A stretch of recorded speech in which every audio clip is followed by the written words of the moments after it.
बहुत खुश हो गए तुम लोग कि हाँ भैया तो सिविल का बता ही देंगे, टेंशन ही नहीं है, जो एक्सप्लेन कर देंगे सब आ जाएगा। मैं एक अपनी रियलिटी बता रहा हूँ, ठीक है।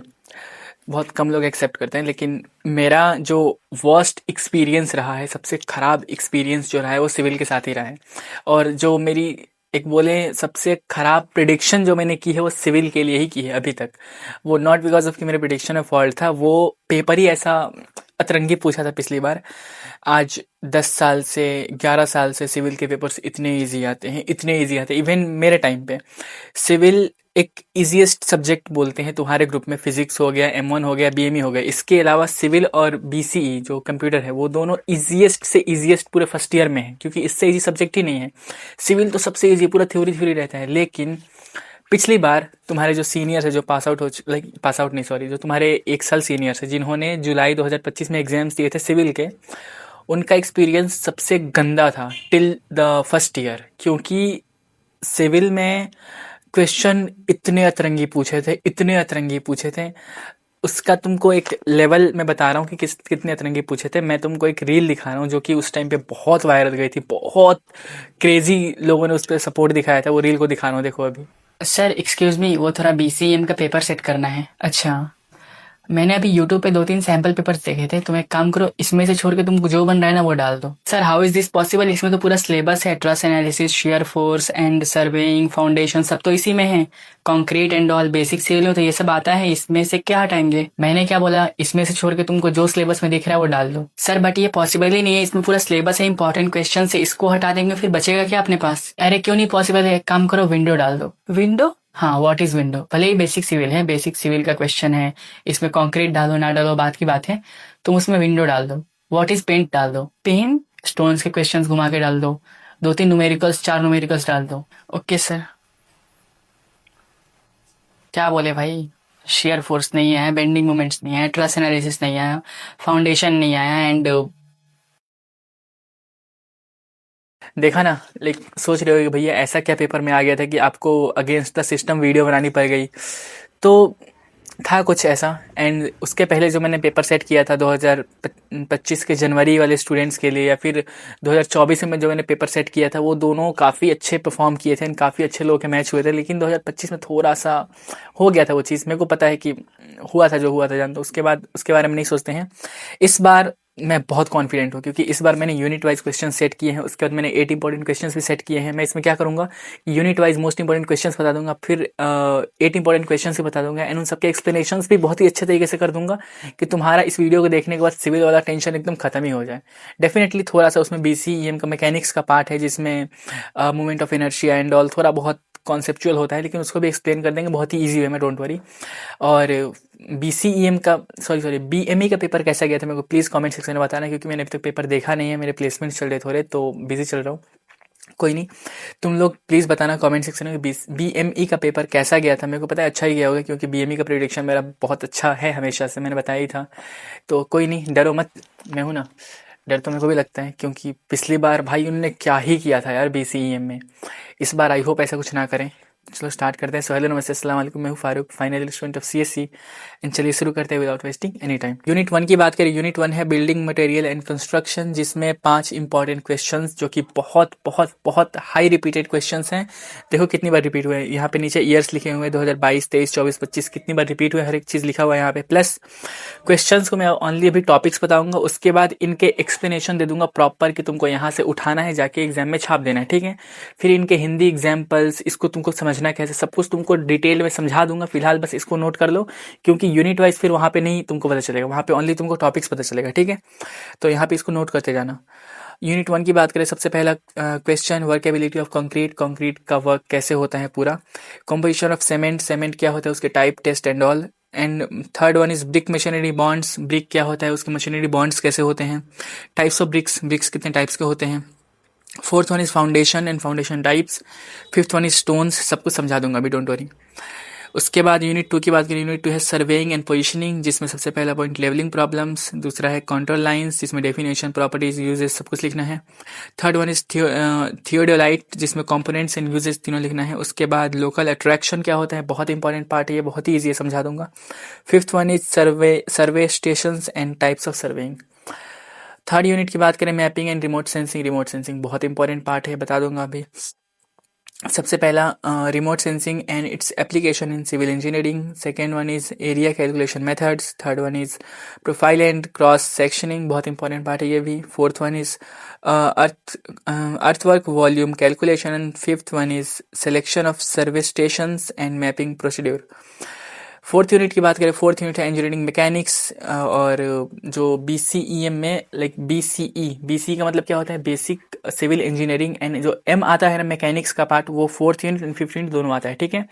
3 यूनिट्स जो है वो सिविल के पार्ट हैं, 2 लास्ट के जो यूनिट्स है वो है मैकेनिक्स के पार्ट। तो ये थोड़े से कॉन्सेप्चुअल होते हैं एंड इससे क्वेश्चंस भी आते हैं, बता दूंगा कैसे पढ़ना है। सबसे पहला पॉइंट है मेथड ऑफ जॉइंट्स क्या होते हैं। दूसरा है D Lambert's law. Third one is concurrent and non concurrent. Fourth one is friction problems क्या होते हैं। Fifth one is free body diagram, बहुत इंपॉर्टेंट है। फिफ्थ यूनिट की बात करें जिसमें centroid movement of inertia, beams, ये सब पढ़ना है। सबसे पहले share force and bending movements क्या होता है, बहुत important. Second one is moment of inertia क्या होता है, उसका definition. Third one is parallel axis theorem क्या होता है। Fourth centroid and centre of gravity क्या होता है। पांचवा है bending equation and assumptions of simple bending, ये क्या होता है। ये हो गए 5 यूनिट्स। आई होप तुमने सबको रोक के, प्लीज़ अगर नहीं किया तो फिर से कर लो, सबको रोक के वीडियो को पीछे कर लो एंड यूनिट वाइज सारे क्वेश्चंस को लिख लो या फिर स्क्रीनशॉट ले लो, क्योंकि ये चीज़ तुमको बहुत आगे काम आने वाली है। आगे मैं जो भी बताऊंगा ना वो तुमको समझ में ही नहीं आएगा अगर तुमने इसको नहीं लिखा होगा, फिर स्क्रीनशॉट नहीं लिया होगा तो, ठीक है। क्योंकि इसके बाद यूनिट्स नहीं लिखे रहेंगे, इसके बाद डायरेक्टली टॉपिक्स आएंगे। एक काम करता हूँ, मैं तुम लोगों को 8 इंपॉर्टेंट क्वेश्चन भी अभी बता दे रहा हूँ, उसके बाद मैं डायरेक्टली एक्सप्लेनेशन पे आ जाऊंगा। तो 8 इंपॉर्टेंट क्वेश्चंस ये देख लो फटाक से तुम्हारे स्क्रीन पे, जिनको पढ़ के बता दे रहा हूँ कि समझ में आ जाए। सबसे पहला share force and bending movements, SFD and BMD के बीच में डिफरेंस, एक्सप्लेनेशन बहुत पूछता है। Movement of inertia, movement of inertia questions बहुत सारे आते हैं। मेथड ऑफ जॉइंट्स, उसके बाद लेवल प्लेन ट्रस उसी में है। थर्ड पॉइंट पे देखो प्लेन ट्रस, जो कि ट्रस एनालिसिस का पार्ट है, बहुत इंपॉर्टेंट है, बहुत बहुत बहुत रिपीट होता है। Fourth one is levelling problems. Fifth one is workability of concrete. Six one is contour lines. 7 remote sensing and 8th one is concurrent and non concurrent. ये 8 इंपॉर्टेंट क्वेश्चंस हो गए। अब बात करते हैं एक्सप्लेनेशन की, ये सबसे मेन पार्ट, कंक्रीट का एक्सप्लेनेशन। सबसे पहला वर्केबिलिटी ऑफ कंक्रीट, 2-3 पार्ट समझा दूंगा ना, उसके बाद तुमको समझ में आने लगेगा कि मैं क्या समझाना चाहता हूँ। देखो यहाँ पे क्या क्या लिखा हुआ है, डेफिनेशन लिखा हुआ है सबसे पहले। सबसे ऊपर एक डेफिनेशन है जो कि इंग्लिश में है, उसको तुमको एग्जैक्टली उठा के एग्जाम में लिखना है, ठीक है। उसके नीचे हिंदी में एक्सप्लेनेशन है, Hindi plus English mix, English में एक्सप्लेनेशन है जो कि हम लोग व्हाट्सएप पे यूज़ करते हैं लैंग्वेज। तो इसको तुमको पढ़ के समझ में आ जाएगा, बट ये एग्जाम में नहीं लिखना है। ये वाला पार्ट जो है ना सिंपल इंग्लिश डेफिनेशन, ये वाला पार्ट तुम्हारे समझने के लिए है। जो मैं तुमको समझाऊंगा तुमको समझ में आ जाएगा। उसको जो पॉइंट्स लिखे हैं, बहुत सारे यहाँ पे पॉइंट्स लिखे हैं। Workability mainly depends on water cement ratio. तो ये सारे पॉइंट्स एग्जाम में एग्जैक्टली तुम लिख सकते हो एंड इससे तुमको अच्छे खासे मार्क्स मिल जाएंगे। जो लास्ट वाला पार्ट है रियल लाइफ एग्जाम्पल, इसको भी तुम एग्जाम में लिख सकते हो क्योंकि इससे भी मार्क्स मिलेंगे, बट इसको ट्रांसलेट करके लिखना है, ठीक है। एज इट इज ऐसे नहीं लिखना है। अभी देखो फटाफट एक्सप्लेन कर देना हूँ, हर एक टॉपिक में बहुत सारा टाइम नहीं देंगे क्योंकि वेस्टेज होगा। तुमको बस एक एक करके स्क्रीनशॉट लेना है और टॉपिक को मैं फटाक से समझा दूंगा, समझ में आ जाएगा। अगर समझ में ना आए तो वीडियो को 10 सेकंड पहले कर लेना, फिर समझ में आ जाएगा, ठीक है। बात करें वर्केबिलिटी ऑफ कंक्रीट, जिसमें सबसे पहला पॉइंट है, ये है क्या वर्केबिलिटी, मतलब कंक्रीट को हैंडल करना कितना इजी है। बेसिकली देखो कंक्रीट क्या होता है, concrete means a mixture of sand. Sand मतलब अगर बिहार की लैंग्वेज बोले फिर यूपी की लैंग्वेज तो बालू बोलते हैं उसको। रेत जिससे घर बनता है, जिसमें लाइक वो घर को बनाते टाइम जो बीम्स डलती है उसमें जो कंक्रीट जो मसाला मिक्स होता है ना, तो उसमें क्या रेत डलती है, उसमें स्टोन्स डलते हैं, उसमें सीमेंट डलता है, उसमें पानी डलता है, उसमें बहुत सारी चीज़ें डल के वो मिक्स होती है। तो जो भी मिक्सचर बनता है ना, mixture of stone, mixture of sand, stone, water and cement is called concrete, ऐसा कुछ डेफिनेशन होता है, ठीक है। तो कंक्रीट उसको बोलते हैं। उसको हैंडल करना कितना इजी है, कंक्रीट तो ऐसा तो है नहीं कि तुमने उसको मिक्स किया तुरंत वो सूख गया एंड उसको तुम लाइक उससे तुम कुछ काम नहीं कर सकते, उससे तुम लाइक ईंट को जोड़ नहीं सकते हो, उससे तुम कुछ भी ढाल नहीं सकते हो। तुम बिल्कुल उससे कर सकते हो क्योंकि उसको हैंडल करना बहुत ही ईजी है। उसमें तुम पानी मिक्स करोगे वो बहुत ही ढीला हो जाएगा, उसको तुम कहीं भी यूज़ कर सकते हो। तो उसको हैंडल करना कितना ईजी है, वर्केबिलिटी कितनी ईजी है उसकी, उसी को लिखना है बस, ठीक है। उसके डेफिनेशंस देख लेना, सब यहाँ पे है, रियल लाइफ एग्जांपल्स भी बहुत सारे हैं। उसके बाद सीमेंट की बात करें, cement composition setting time test, ये क्या होता है? सीमेंट पानी में मिलते ही चिपक कर धीरे धीरे पत्थर जैसा हार्ड हो जाता है, जैसे ग्लू सूखने के बाद हार्ड हो जाता है। वही बात है जो मैंने कंक्रीट वाला बात बोला कि कंक्रीट मजबूत कैसे होता है, लाइक जो मसाला बनता है घर को बनाने के लिए, वो मजबूत कैसे बनता है, उसमें जो सबसे मेन कंपोनेंट होता है वो होता है सीमेंट। सीमेंट अगर नहीं डलेगा तो फिर वो मजबूत ही नहीं होगा। तो सीमेंट सबसे मेन कंपोनेंट है, एंड सीमेंट को हम लोग एक सेकेंड तो कंफर्टेबली बैठ जाओ। सीमेंट को हम लोग यूज़ करते हैं, तो सीमेंट में क्या होता है कि पहले उसमें हम लोग पानी मिक्स करते हैं, एंड उसको जब हम यूज़ करते हैं तो वो सूख के पत्थर जैसा हार्ड हो जाता है, एंड उससे हम लोग का पूरा घर टिका रहता है। तो वो उतना हार्ड कैसे हो गया, उसका उसकी प्रॉपर्टीज़ क्या क्या हैं, उसके यूजेस कैसे होते हैं, सारे पॉइंट्स लिखे हुए हैं, ठीक है, इसी के बारे में लिखना है बस, और कुछ नहीं है। उसके बाद बात करें ब्रिक मशीनरी बॉन्ड्स। ब्रिक्स क्या होते हैं? ब्रिक्स मतलब होते हैं ईंट। इसका बहुत ही सिंपल सा डेफिनेशन समझाऊं तो, जब भी घर बनता है, अगर तुम लोगों ने देखा होगा, तो हम लोग क्या करते हैं कि ईंट को ऐसे एक के ऊपर एक नहीं रखते हैं। हम लोग क्या करते हैं कि लाइक ऐसे कोई ईंट रखिए, उसके बगल में कोई ईंट रखिए, फिर जो तीसरा ईंट रखते हैं ना, तो वो उन दोनों के बीच में जॉइंट करते हैं। इससे क्या होगा कि जो घर बनेगा वो मजबूत रहेगा, जो ईंट होगा वो एक दूसरे से बॉन्डिंग उसकी अच्छी होगी। ऐसे बिल्कुल घर नहीं बनता है कि एक के ऊपर सेम उसी, लाइक यहाँ पे कोई ईंट रखा है उसके ऊपर सेम वैसे ही ईंट रख देंगे फिर उसके ऊपर, ऐसा नहीं रखते हैं। दूसरे ईंट को थोड़ा सा सरका कर रखते हैं, उन दोनों को जॉइंट के बीच में रखते हैं। इससे क्या होगा कि जो लाइक पूरा जो दीवार खड़ा होगा वो एक दूसरे से कनेक्टेड रहेगा, सारी जो ईंट होगी वो एक दूसरे से कनेक्टेड रहेगी, बॉन्डेड रहेगी, लाइक उनका बॉन्ड अच्छा बनेगा। इसी वजह से दीवार को वैसे बनाते हैं, उसको कितना स्ट्रांगली हैंडल कर सकता है दीवार, वो डिपेंड करता है कि उसको उसकी बॉन्डिंग कैसे हुई है। इसी को बोलते हैं ब्रिक मशीनरी बॉन्ड, ठीक है। उसके बाद fourth point, foundation and footing. Foundation क्या होता है? घर, किसी भी घर को बनाने में पहले नींव डलता है ना। नींव जो घर की जो नींव होती है, हम लोग बोलते हैं ना कि घर की नींव जितनी मजबूत होती है उतना अच्छा घर बनता है। क्योंकि अर्थक्वेक्स आते हैं, भूकंप आते हैं, तो कोई घर गिर जाता है, कोई घर नहीं गिरता है। जो घर नहीं गिरता है उसकी नींव मजबूत होती है। फाउंडेशन मतलब जो घर के जो नीचे जो नींव डलती है घर बनने से पहले, पहले वो नीचे खुदाई होती है, नीचे खुदाइयों के नीचे बहुत सारा मटेरियल डाला जाता है, बहुत सारा लोहा डाला जाता है कि घर कितना भी भूकंप आए, कितना भी सुनामी आए, वो घर गिरना नहीं चाहिए, तो उसकी नींव मजबूत होनी चाहिए, उसको बोलते हैं फाउंडेशन, ठीक है, घर का main foundation.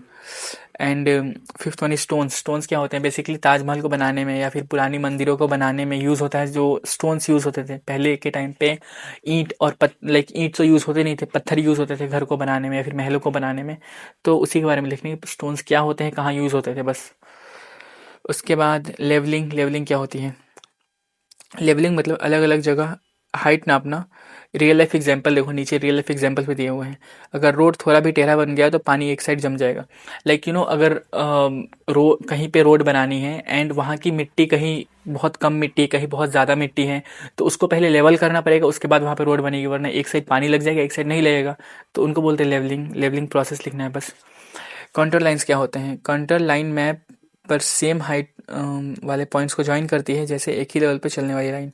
Real life example देखो, अगर पहाड़ी पे घर बनाना है, वही एग्जांपल था जो मैंने रोड के लिए दिया। अगर तुम पहाड़ पे घर बनाओगे तो पहाड़ पे घर बनाने से पहले तुम देखोगे ना कि कहाँ की जो ज़मीन है वो समतल है, कहाँ की ज़मीन एकदम स्ट्रेट है, वहाँ पे ज़्यादा अप्स एंड डाउन्स नहीं है, वहाँ पे तुम घर बना सकते हो। तो उसको नापने के लिए कंट्रोल लाइन्स का यूज़ होता है। उसके बाद थियोडोलाइट क्या होता है? ट्यूबलाइट एक मशीन है जो एंगल नापती है। जैसे कभी भी कोई रोड बनेगा तो वो एक सेम एंगल में जाना चाहिए, ना कि वो बार बार जाके मुड़े, लाइक कहाँ से मुड़ना है कहाँ से नहीं मुड़ना है वो डिसाइड करेंगे ना इंजीनियर्स। हर तरफ तो नहीं मुड़ना चाहिए ना। तो ये नापने के लिए जो मशीन होती है उसको बोलते हैं थियोडोलाइट। रियल लाइफ एग्जांपल देखो, रोड बनाते वक्त इंजीनियर्स मशीन से चेक करते हैं कि एक सीधी रोड डायरेक्शन में जा रही है या फिर नहीं जा रही है। उसके बाद लोकल अट्रैक्शन क्या होता है? बेसिकली लोकल अट्रैक्शन का ये डेफिनेशन देख लो। लोकल अट्रैक्शन तब होता है जब कंपास गलत डायरेक्शन में होता है। जैसे तुम लोगों ने अगर सिविल का, अगर तुमने लैब किया होगा तो वहाँ पे एक कंपास तुम लोगों को सिविल के लैब में दिखाएंगे कि, या फिर सर्वेइंग के टाइम पे तुमको दिखाएंगे कि ग्राउंड में ले जाके दिखाएंगे कि यहाँ से देखने पे कंपास इधर नॉर्थ है, इधर साउथ है, इधर वेस्ट है। तो जब भी तुम कंपास यूज़ करोगे सिविल लाइन में, जब भी तुम कंपास यूज़ करोगे तो तुम देखोगे कि किधर साइड नॉर्थ है किधर साइड साउथ है। क्योंकि जब तुम एक्चुअल ग्राउंड रियलिटी पे आओगे, तुम बड़े बड़े साइड्स पे जाओगे, तो वहाँ पे तुम्हारे पास मान लो अगर फ़ोन नहीं है, तुम्हारे पास नेटवर्क नहीं है, तुमको खुद के दिमाग से यूज़ करके तुमको समझना है कि किधर साइड नॉर्थ है, किधर साइड इसका गेट होना चाहिए, किधर साइड साउथ है एंड ऑल। तो तुमको उसके लिए कंपास यूज़ करना पड़ेगा। तुमको पता होना चाहिए कि इधर साइड नॉर्थ है, तुमको इधर साइड गेट करना है इसका, इधर साइड तुमको उसका विंडो करना है। तो वो कंपास जब तुम यूज़ करोगे, अगर उसके आसपास आयरन होगा, लोहा होगा, तो वो कंपास सही से वर्क नहीं करेगा, क्योंकि ये एक मैकेनिकल प्रॉपर्टी है एंड वो एक दूसरे से केमिकल रिएक्शंस की वजह से प्रॉपर्टीज आपस में रिएक्शन करते हैं, जिसकी वजह से वो कंपास प्रॉपर वर्क नहीं करता है अगर उसके आसपास आयरन हो। तो उसको लाइक आयरन को दूर हटा देंगे, लोहा को दूर हटा देंगे, जिसकी वजह से कंपास प्रॉपरली वर्क करेगा। तो उसको बोलते हैं लोकल अट्रैक्शन। लोकल अट्रैक्शन, जो लोकली जो भी चीज़ें अवेलेबल है उसकी वजह से मिस्टेक्स आ रही हैं, ठीक है। उसके बाद सर्वे स्टेशंस क्या होते हैं? बेसिकली किसी एक पॉइंट से हम लोग सर्वे करते हैं। जैसे अगर तुम लोगों ने सिविल की लैब्स की होगी, जैसे मैंने बताया अभी, तो एक जगह पे एक ट्राइपॉड टाइप से कुछ सेट कर देंगे कि हाँ यहाँ से चेक करना है, यहाँ से हर तरफ चेक करेंगे। अगर एक बहुत ही सिंपल सा एग्जांपल दूँ, तो बचपन में हम लोग खेलते थे, तो कोई सा भी गेम खेलते थे बचपन में, तो एक होता था ना कि कहीं एक जगह पे सर्कल बनाएंगे, एक जगह पे सर्कल बनाएंगे, उसके बाद सब लोग वहाँ पे खेलेंगे। तो जो भी सर्कल बनाएंगे, सर्कल कैसे बनेगा? सर्कल के लिए हम लोग एक किसी बीच पॉइंट को ले लेंगे, वहाँ से हर तरफ एकदम सेम नाप के पूरा गोल सर्कल बना देंगे। तो कोई एक बीच में हम लोगों ने एक सेम पॉइंट लिया, वहां से पूरा गोल नाप के सर्कल बना दिया। तो एक ही जगह से हर एक डायरेक्शन में देखना, हर एक डायरेक्शन को मैनेज करना, एक हेड क्वार्टर टाइप से बोल सकते हैं। वहां से हर एक चीज मैनेज होगा कि कितना कहाँ पे नापना है, कहाँ पे कौन सा काम करना है, कहाँ पे कितने एंगल डालने हैं, कहाँ पे कंपास यूज होना है, कहाँ पे कंपास यूज नहीं होना है, यहाँ से कितनी दूर जाना है। हर एक चीज मैनेज होगा सिर्फ एक जगह से, उसको बोलते हैं सर्वे स्टेशन, ठीक है। वहां से सब कुछ मैनेज होता है। उसके बाद रिमोट सेंसिंग क्या होता है? रिमोट सेंसिंग बेसिकली बोले कि सैटेलाइट के थ्रू, जैसे हम लोग गूगल मैप्स यूज़ करते हैं ना, गूगल मैप्स के थ्रू किसी भी लोकेशन को समझना, उसके बारे में डिटेल्स जानना। जैसे मान लो तुम एक सिविल इंजीनियर हो, ठीक है।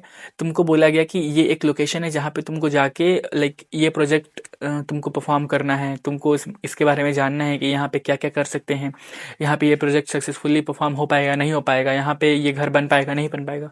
तो तुम सबसे पहला काम क्या करोगे? सबसे पहले तुम उसको गूगल मैप्स पर सर्च करोगे। तुम अलग दिमाग नहीं लगाओगे, तुमको वहाँ पे डायरेक्टली जाना है नहीं जाना है। तुम सबसे पहले गूगल मैप्स पर सर्च करोगे कि वो जगह एक्चुअल में कैसी दिखती है। तुम गूगल मैप से उसको पूरा देख सकते हो, उसका पूरा एरिया समझ सकते हो कि कहाँ से रोड्स जा रही है, कहाँ से नहीं जा रही है। तो गूगल मैप से तुम सब कुछ देख सकते हो डिजिटली, बिना वहाँ पे जाए। उसको बोलते हैं रिमोट सेंसिंग। ये सारी चीज़ें ऑनलाइन सैटेलाइट्स के थ्रू देख सकते हैं, ठीक है। इसके डेफिनेशंस देख लेना यहाँ पे। एरिया कैलकुलेशन मेथड क्या होता है? जब ज़मीन की शेप सीधी नहीं होती है तो एरिया फार्मूला यूज़, जैसे फॉर एग्जांपल, जैसे मान लो कोई ज़मीन है, ठीक है, वो स्क्वायर शेप में है, प्रॉपर स्क्वायर शेप में है, तो उसका हम लोग इजीली एरिया निकाल सकते हैं। कैसे? एरिया निकालना सबको आता है ना, कि किसी भी एक साइड को नाप लेंगे, देन उसको स्क्वायर कर देंगे। या फिर अगर कोई ज़मीन है जो कि रेक्टेंगल शेप में है, तो उसको हम लोग इजीली एरिया निकाल सकते हैं। लेकिन अगर कोई ज़मीन है जो कि बहुत टेढ़ी मेढ़ी है, बहुत ज़मीनें होती है गाँव साइड जो कि बहुत टेढ़ी मेढ़ी होती हैं, तो उसका एरिया निकालने के लिए डेफिनेटली थोड़े अलग फार्मूला यूज़ करने पड़ेंगे, क्योंकि नॉर्मल फार्मूलाज उसके लिए होते नहीं है, तो उसके लिए अलग फार्मूलाज यूज़ करने पड़ेंगे। उसको बोलते हैं एरिया कैलकुलेशन मेथड, ठीक है। उसके बाद प्रोफाइल एंड क्रॉस सेक्शनिंग, ये उसी का पार्ट है जो मैंने अभी बताया कि कोई टेढ़ी मेढ़ी ज़मीन होती है। मान लो कोई ज़मीन बहुत गोल है, ठीक है, एकदम गोल सर्कल में है, उसका एरिया निकालने में थोड़ी बहुत हम लोगों को कठिनाई हो सकती है कि वो गोल सर्कल में है, या फिर हो सकता है कि वो अंडे की शेप में ज़मीन है, ठीक है, अंडे की शेप में ज़मीन है, तो उसको नापने में थोड़ा बहुत प्रॉब्लम होगा। तो हम लोग क्या करेंगे, सबसे पहले उसमें से एक रेक्टेंगल शेप निकाल लेंगे कि हाँ इस शेप में घर बन सकते हैं, क्योंकि ऑब्वियसली अंडे की शेप में तो घर बनेगा नहीं, वो एक रेक्टेंगल शेप में घर बनेगा। तो हम लोग क्या करेंगे कि उस शेप में से एक रेक्टेंगल शेप निकाल लेंगे कि हाँ इस शेप में घर बनेगा। बाकी का जो पार्ट है उसको हटा सकते हैं, उसको बोल देंगे कि जो यहाँ पे पॉइंट क्या था, profile and cross sectioning. Profile मतलब कि उसका प्रोफाइल अंडे के शेप का है। क्रॉस सेक्शनिंग मतलब क्रॉस सेक्शनिंग मतलब मैंने बहुत जल्दी जल्दी बताया, नो डैट बहुत सारे पॉइंट्स को, बट पॉइंट्स ही इतने सारे हैं कि मेरे को जल्दी जल्दी बताना पड़ रहा है, सॉरी, बट कुछ नहीं कर सकते। प्रोफाइल मतलब कि उसका लाइक जो शेप है वो अंडे की शेप का है। एंड क्रॉस सेक्शनिंग मतलब हम लोगों ने उसको क्रॉप करके एक प्रॉपर शेप में ला दी कि हाँ इस शेप में घर बन सकता है, और बाकी के जो पार्ट्स है उसको हटा सकते हैं, ठीक है। उसके बाद अर्थवर्क वॉल्यूम कैलकुलेशन क्या होता है? अर्थवर्क वॉल्यूम मतलब कितनी मिट्टी काटनी है और कितनी मिट्टी भरनी है। जैसे मैंने बोला वो रोड बनाने वाला पार्ट, कि अगर कोई रोड बन रही है तो वहाँ पे कहीं पे मिट्टी कम है, कहीं पे मिट्टी ज़्यादा है, तो कहीं से मिट्टी काटनी पड़ेगी क्योंकि वहाँ पे ज़्यादा है, कहीं पे मिट्टी कम है तो वहाँ पे मिट्टी भरनी पड़ेगी। तो उसको बोलते हैं अर्थ वर्क वॉल्यूम कैलकुलेशन, कि मिट्टी कहाँ से कितनी काटनी है, कहाँ से कितनी भरनी है, ठीक है। उसके बाद मैपिंग प्रोसीड्यूर, ये क्या होता है? मैपिंग मतलब जो ग्राउंड पे नाप लिया उसको पेपर पर ड्रॉ ड्रॉ करना, बेसिकली नक्शा बनाना। ग्राउंड पे हम लोगों ने नाप लिया प्रॉपर कि हाँ ये यहाँ से 20 मीटर था, यहाँ से 30 मीटर था। अब 20 मीटर का पेज तो हमारे पास है नहीं, 30 मीटर का पेज तो है नहीं, हम लोगों ने नाप लिया कि हाँ यहाँ से 20 फीट था, यहाँ से 30 फीट था। उसको हम लोग 20 सेंटीमीटर में कन्वर्ट कर देंगे, यहाँ से 30 सेंटीमीटर में कन्वर्ट करके पेज पे ड्रॉ कर लेंगे। तो पेज पे ड्रॉ करेंगे जो चीज़ हम लोगों ने नापी है, उसको बोलते हैं मैपिंग प्रोसीड्यूर, ठीक है। उसके बाद मेथड ऑफ जॉइंट्स क्या होते हैं? फॉर एग्जाम्पल, जब भी कोई घर बनता है, फिर कोई ब्रिज बनती है, मान लो, ठीक है, कोई बहुत बड़ी ब्रिज बन रही है, तो वो ब्रिज बनेगी तो उसमें ऐसा तो है नहीं कि ओनली नॉर्मली या फिर सीधा सीधा रॉड लगेंगे या फिर टेढ़े टेढ़े रॉड लग जाएंगे। वहाँ पे रॉड्स ऐसे होते हैं कि दो रॉड्स, लाइक यू नो, दो रॉड्स ऐसे होंगे, फिर ऐसे रॉड्स भी लगते हैं। जैसे हम लोग देख सकते हैं, किसी का भी अगर छत बन रहा है, like you know roof top बनता है जब भी, तो क्या होता है कि बहुत सारे रॉड्स पहले ऐसे इस डायरेक्शन में लगते हैं, फिर बहुत सारे रॉड उसके ऊपर से इस डायरेक्शन में लगते हैं। तो क्या होता है, बहुत सारे जॉइंट्स बन जाते हैं बीच में, बहुत सारे स्क्वायर्स बन जाते हैं। इससे क्या कि एक दूसरे से सब जॉइंट हो जाते हैं, तो उसको बोलते हैं मेथड ऑफ जॉइंट्स, कि एक दूसरे पर सब डिपेंडेंट रहते हैं। तो वहाँ पे एक जगह पे लोड नहीं आता, पूरा लोड डिस्ट्रीब्यूट हो जाता है। तो कोई छत के ऊपर कितना भी भारी चीज़ रख दो, छत गिरता नहीं है, क्योंकि लोड किसी एक जगह पे नहीं लग रहा है, लोड पूरा डिस्ट्रीब्यूट हो जा रहा है हर एक तरफ। उसको बोलते हैं मेथड ऑफ जॉइंट्स, ठीक है। उसके बाद बात करें concurrent and non concurrent coplanar forces, जिसमें सबसे पहला डेफिनेशन देख लो। अगर सब फोर्सेस एक ही जगह लग रही है तो उसको बोलते हैं कॉन्करेंट, एंड अलग अलग जगह लग रही है तो उसको बोलते हैं नॉन कॉन्करेंट, ठीक है। बहुत ही सिंपल सा डेफिनेशन था, समझ में आया। कोई फोर्स अगर अलग, जैसे उसका रियल लाइफ एग्जांपल देखो, ठीक है। अगर तीन लोग एक बॉल को एक ही पॉइंट पर खींच रहे हैं तो उसको बोलते हैं कनकरेंट। अगर तीन लोग किसी एक बॉल को या फिर किसी भी एक चीज को एक ही जगह से खींच रहे हैं तो उसको बोलते हैं कनकरेंट फोर्स, जो कि एक ही जगह से लग रहा है। लेकिन अगर तीन लोग अलग अलग जगह से अलग अलग अपना फोर्स लगा रहे हैं उसको बोलते हैं नॉन कनकरेंट। समझ में आया ना? सब अगर बहुत सारी फोर्सेस एक ही जगह पे लगती है उनको बोलते हैं कनकरेंट, एंड बहुत सारी फोर्सेस अलग अलग जगह पे लग रही है उनको बोलते हैं नॉन कनकरेंट। बहुत ही सिंपल सा था, उसका डेफिनेशन देख लेना। फ्रिक्शन क्या होता है? फ्रिक्शन ऑन इंक्लाइंड प्लेन, इसका एक रियल लाइफ डेफिनेशन देखो। जैसे टेबल पे रखा हुआ बॉक्स तुरंत नहीं फिसलता। अगर मान लो टेबल पे कोई बॉक्स रखा हुआ है, कोई कार्टून रखा हुआ है, तो वो अगर गिरेगा टेबल से, अगर टेबल को लाइक एक साइड से उठाएंगे तो हो सकता है धीरे धीरे सरकते सरकते वो गिर जाएगा, लेकिन वो अचानक से नहीं गिरेगा, वो धीरे धीरे सरकते सरकते गिरेगा, क्योंकि उसमें फ्रिक्शन है। फ्रिक्शन सबने पढ़ा होगा 10th क्लास में कि फ्रिक्शन क्या होता है, कि वो अपोजिट फोर्स लगता है किसी भी चीज़ के, किसी भी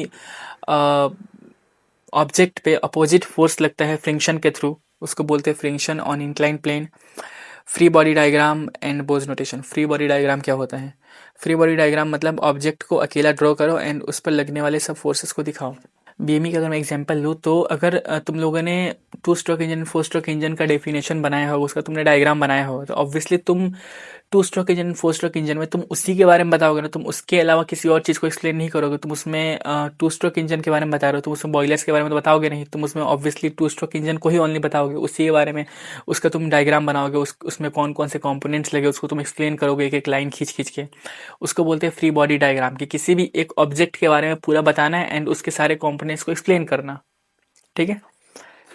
उसके बाद shear force and bending moments क्या होते हैं? S F D and B M D, इन दोनों के बीच में डेफिनेशन एक्सप्लेनेशन बहुत पूछता है, एंड ये वाले पार्ट्स हैं मैकेनिक्स के।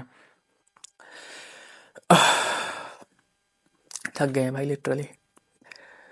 सोचो एक स्केल को दोनों साइड से पकड़ के बीच में दबाया जाए। मान लो कि कोई स्केल है, ठीक है, उसको अगर बीच में से बहुत प्रेशराइज करके दबाएंगे, एक मोमेंट पे आके वो टूट जाएगा। जब वो टूट जाएगा तो उसको बोलेंगे शेयर फोर्स की वजह से टूट गया। लेकिन वो अगर बेंड हो रहा है, ओनली बहुत ज़्यादा बेंड हो गया, जितना एंड एंड तक वो बेंड होगा उसको बोलेंगे बेंडिंग मूवमेंट, कि हाँ यहाँ तक वो बेंड हुआ, लेकिन जिस मोमेंट पे वो टूट जाएगा उसको बोलेंगे शेयर फोर्स लग गया एंड टूट गया, ठीक है।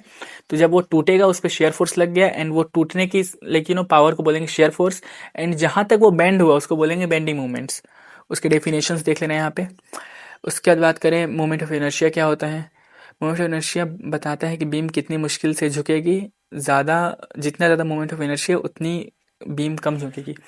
Like basically moment of inertia जितना ज़्यादा होता है बीम उतना ज़्यादा स्ट्रांग रहता है, कम झुकता है। जैसे बीम का मतलब क्या होता है, बेसिकली इतना समझ जाओ कि बीम्स के ऊपर पूरा घर टिका रहता है, पूरा सिस्टम टिका रहता है। अगर मान लो कोई ब्रिज की बात करें तो ब्रिज में क्या होता है, साइड साइड में पिलर्स होते हैं, नीचे फाउंडेशन होता है, एंड पूरा जो सिस्टम है वो बीम के ऊपर टिका रहता है। फिर घर की बात करें तो घर में क्या होता है, बीच में नीचे फाउंडेशन होता है, साइड साइड में पिलर्स होते हैं, ऊपर रूफ होता है, और जो बीच में होती है वो होती है बीम्स, जो कि पूरे दीवारों को टिका के रखती है, ठीक है।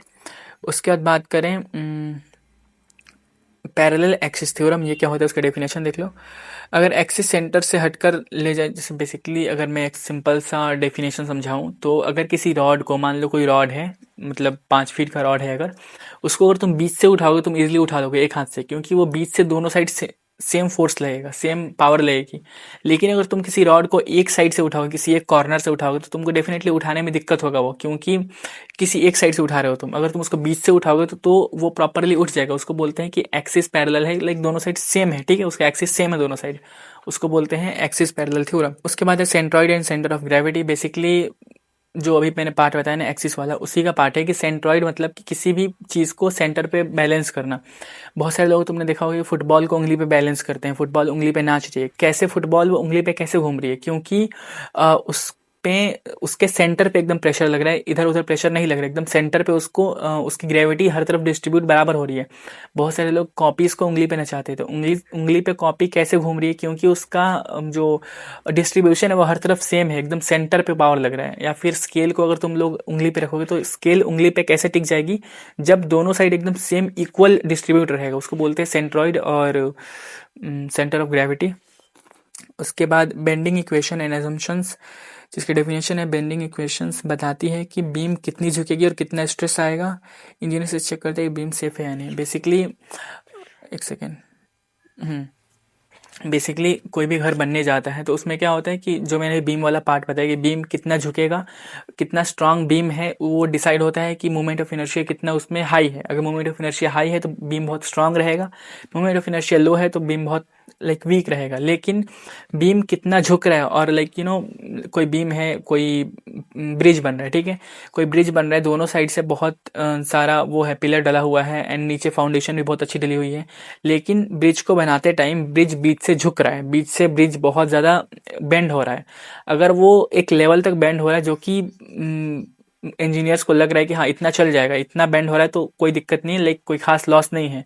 लेकिन उस लेवल से उन्होंने जो एक पैरामीटर सेट किया है, उस पैरामीटर से भी नीचे अगर बेंड होके आ जा रहा है वो लाइक ब्रिज, तो ब्रिज अनसेफ है, उस पर गाड़ियां नहीं चल सकती। उसको बोलते हैं बेंडिंग इक्वेशन, कि वो कितना बेंड हो रहा है, कितना बेंड होना सेफ है, कितना बेंड होना सेफ नहीं है, उसी को डिटरमाइन करना इस पार्ट में सीखना है।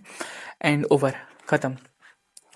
लिटरली इसमें बहुत सारा थ्योरी होता है, लेकिन जो मैकेनिक्स वाला पार्ट है ना, डेफिनेटली तुम लोगों ने देखा होगा कि जो यूनिट 3 के बाद यूनिट 4 एंड 5 था, उसको एक्सप्लेन करने में बहुत प्रॉब्लम्स आ रही थी, क्योंकि ये थ्योरी में एक्सप्लेन करना पॉसिबल ही नहीं होता। बहुत सारे लोग इसको बोलते हैं कि न्यूमेरिकल्स के अलावा इसका कोई सोल्यूशन है ही नहीं। लेकिन मैक्सिमम पार्ट्स जो तुम लोगों ने देखे हैं ऊपर, वो बहुत सारा पार्ट थ्योरी में तुम लिख सकते हो। एंड जितने मैंने बताए, अगर ये टॉपिक पूछ रहे हैं, जो हेडिंग था, मान लो मोमेंट ऑफ इनर्शिया हेडिंग था, ठीक है, अगर उस हेडिंग से रिलेटेड कोई भी क्वेश्चन आया, तुमको अगर वो समझ में बिल्कुल नहीं आ रहा है, तुमको न्यूमेरिकल उसका बिल्कुल नहीं आता, तुमको उसमें कुछ समझ में नहीं आ रहा है कि हाँ इसको लिखना क्या है, लेकिन अगर वो वर्ड आ रहा है, जो वर्ड मैंने यहाँ पे लिखा था, अगर वो वर्ड क्वेश्चन में आ रहा है, तुम उसको एग्जैक्टली यहाँ से उठाओगे थ्योरी एंड जाके एग्जाम में लिख दोगे एग्जैक्टली वर्ड टू वर्ड, तुमको लाइक एटलीस्ट 5 मार्क्स तो मिल ही जाएंगे। अगर उसमें 0 मार्क्स मिलने वाले हैं तो, अगर वो क्वेश्चन थ्योरी का होगा तब तो तुमको 7 मार्क्स प्रॉपर मिलेंगे। लेकिन अगर वो क्वेश्चन न्यूमेरिकल का होगा, वो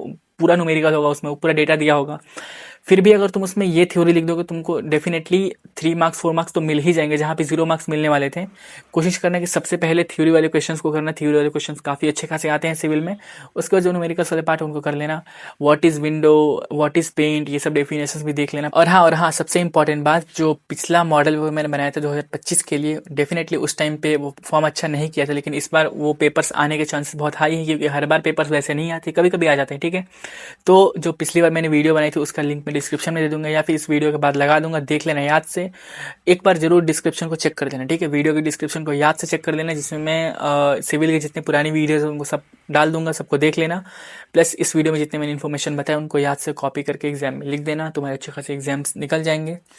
मिलते हैं किसी अच्छी इन्फॉर्मेटिव वीडियो में, तब तक के लिए वीडियो को लाइक करो, चैनल सब्सक्राइब करो। Bye bye.